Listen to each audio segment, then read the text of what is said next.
Yan, tinatali na namin sa bike dahil wala nang mga huling manok.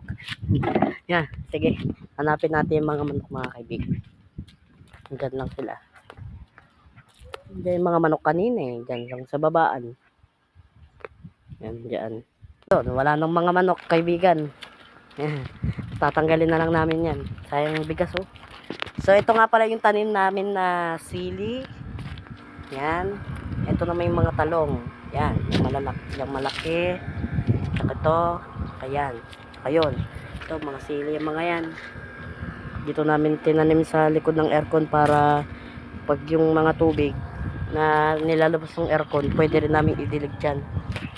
Ayan. So, susubukan pa namin kung makahuli kami ng manok. Mahirap na. Ayan.